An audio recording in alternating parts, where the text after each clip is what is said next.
Sophie Giscard, bonjour. Bonjour Lise. Alors, vous êtes avec nous ce matin pour un nouveau programme. Je le montre pour les auditeurs qui nous regardent. C'est le nouveau programme du Mémorial de la Shoah qui va courir d'avril à août. Et un programme très dense, très passionnant, un programme très culturel. Et c'est aussi ce qui fait sa spécificité culturelle, mais historique toujours. Bien sûr, on est depuis quelques années, enfin depuis assez longtemps, on essaie de continuer à faire une sorte de cours d'histoire, on va dire, pour le grand public, en leur proposant surtout d'être à la pointe de la recherche historique. C'est par exemple ce qu'on va faire avec un gros colloque qu'on fait fin mai. Oui. Sur les Sonderkommando. Alors, c'est pas que les Sonderkommando d'Auschwitz, mais justement, ce sont tous les autres Sonderkommando dans les autres camps. Et ça, c'est vraiment des recherches qui sont menées actuellement. Et c'est récent, en fait. Tout à fait, oui, avec des chercheurs internationaux. Oui. Et puis, évidemment, par contre, on continue aussi la culture avec des avant-premières de films, avec des hommages à des artistes qui ont travaillé, comme Chantal Akerman, qu'on va... Alors, on faire va la nuit détailler, blanche, voilà, on va détailler tout ça.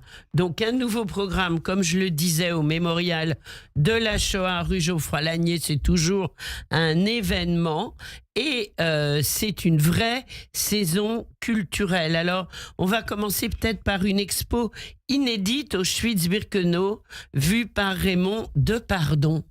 Oui, tout à fait, oui. Alors, Raymond Depardon a fait une série d'images en 1979.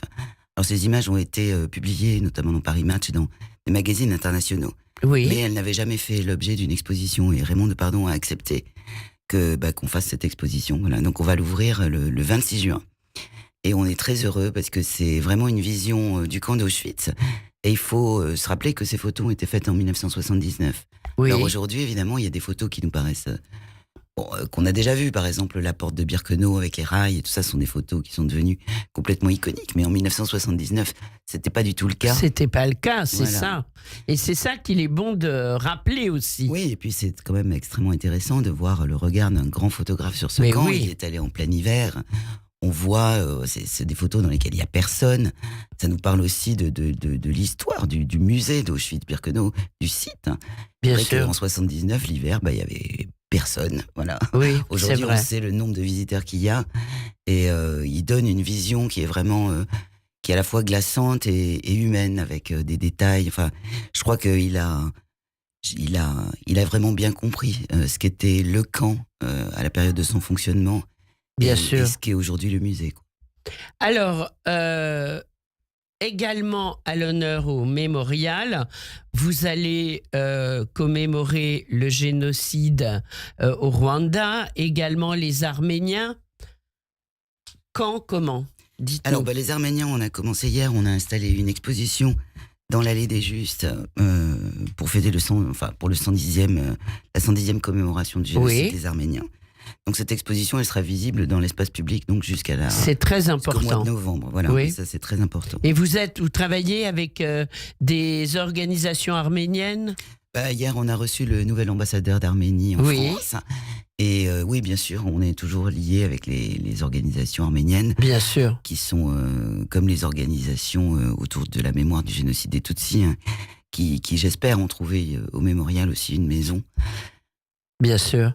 Alors, également, donc, un cycle, l'histoire au présent, qui marque le 80e anniversaire de la libération des camps et le retour des déportés. Voilà, alors avec encore 2 séances exceptionnelles, hein, de témoignages d'anciens déportés libérés ou déportés dans les camps plutôt en Allemagne. Donc on essaie de se caler aussi au calendrier de la libération de ces camps. Bien On sûr. a fait évidemment le 27 janvier autour du camp d'Auschwitz. Et donc ça sera 2 rencontres assez exceptionnelles, puisque bien entendu, on sait que maintenant, les témoins se font rares, en tous les cas dans l'espace public parfois. Oui. Et puis, on va aussi... qu'est-ce qu'on fait d'autre ? Je ne sais plus. Alors, Voilà, Sophie, on a en donc... tous les cas Oui, un très gros colloque qui fait partie aussi de l'histoire au présent, qui est un colloque Mais sur oui. les Sonderkommando dont je vous parlais à l'instant. Donc ça, c'est quand même ça sera le 18 et 19 mai. C'était vraiment un gros événement pour nous à organiser. bien sûr. Ça fait l'objet vraiment de beaucoup de travail. On a travaillé avec Tal Brutman aussi, qui nous a aidés, avec Julie Mac. qui a monté le Historien, colloque. bien Voilà. sûr. Oui. Et puis aussi, vous savez qu'on travaille depuis quelques années avec le théâtre de la ville, le théâtre Sarah Bernard. On a toute une série de manifestations, lectures, souvent des lectures musicales. Et donc là, on va avoir des lectures musicales, effectivement, autour du génocide des Arméniens, avec une lecture du livre d'Anouch Kunt. Et voilà. Et pour le Rwanda, on va recevoir aussi un témoin assez exceptionnel.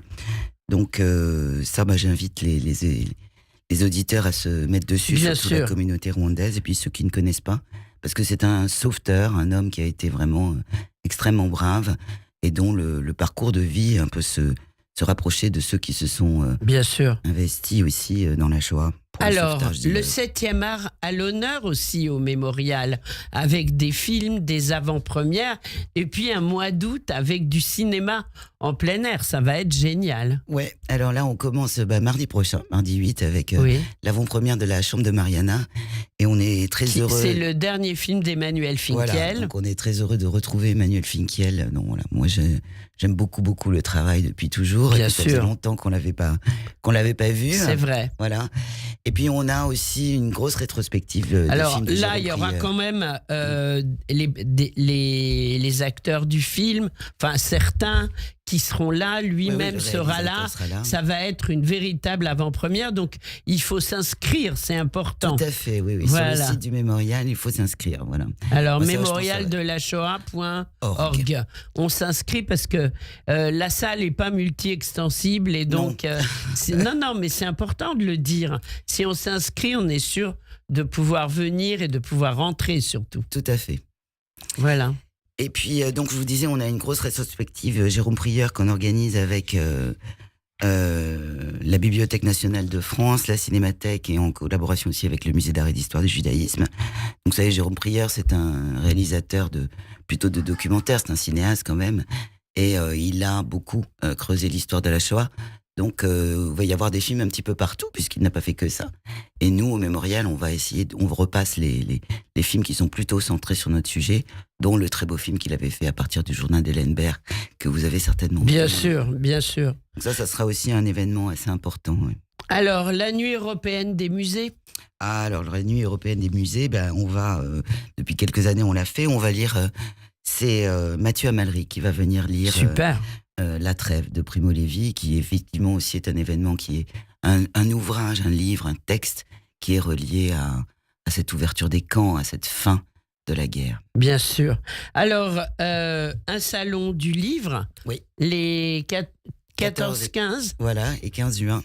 Donc là, on n'a pas encore de dévoilé le programme, mais il y aura pas mal de surprises intéressantes. On va Ça sera sur très festif. mémorialdelashoah.org. Voilà. C'est très important. Et puis je souligne aussi qu'il y aura la fameuse braderie d'Ariel Sion, vous savez, qui est responsable Oui. de notre bibliothèque et qui se défait d'ouvrages que nous avons en double dans les fonds et qui est, je sais, très prisé des amateurs. Mais oui, parce qu'il y a des trésors livres. à chaque Voilà. fois qu'on peut s'approprier. Il faut vraiment venir voir.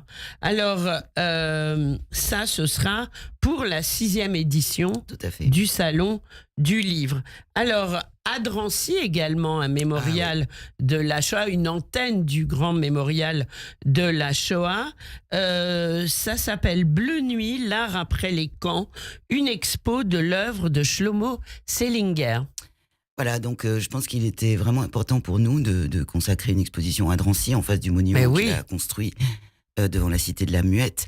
Et au départ, on est parti plutôt sur une exposition de ses dessins. Je ne sais pas si vous les connaissez, ce sont des dessins extraordinaires Oui, bien sûr. qui ont été rarement exposés. Oui. Et puis, finalement, l'exposition va un petit peu s'ouvrir aussi. On va montrer beaucoup d'œuvres qui, je pense, ne sont pas très connues. Et on a eu la chance que Éléonore Vard, qui est la responsable du mémorial de Drancy, puisse avoir l'aide de Paul Bernard Nourreau, qui vient de sortir une histoire de l'art après Auschwitz en 3 volumes, qui a accepté d'être le commissaire scientifique de cette exposition. Et je crois que vraiment, ça sera une redécouverte qui sera très intéressante. Tout à fait. Donc, En présence de l'artiste, évidemment. En plus, n'hésitez pas, allez-y. Je voudrais qu'on se recale sur demain, peut-être. Jeudi, donc 3 avril, à 19h.